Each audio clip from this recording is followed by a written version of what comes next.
Fiscal policy refers to the use of government spending and taxation to influence the economy.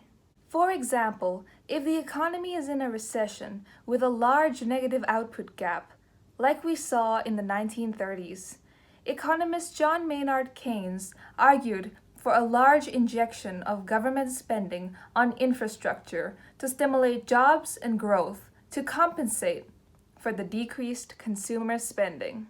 Expansionary fiscal policy, such as decreasing income tax rates and increased government spending on schools and hospitals, can lead to a budget deficit where government spending exceeds revenue in a given year. The accumulation of budget deficits is the total national debt, which is measured as a percentage of GDP. It is important to note that budget deficits can occur because governments borrow money through issuing bonds.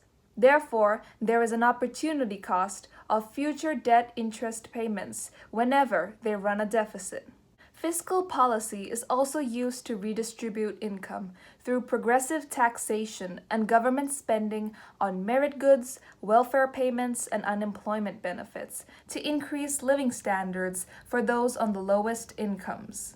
However, it also results in disincentive effects.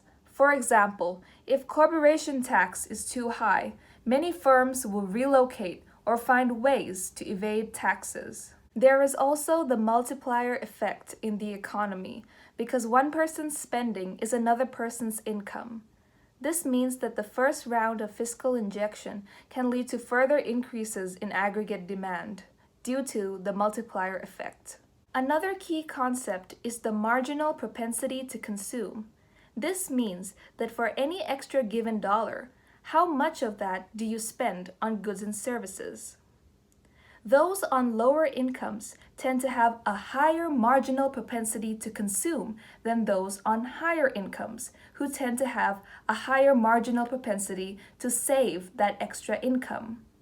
That means that GDP will increase by more if those on lower income receive the same amount as those on higher incomes.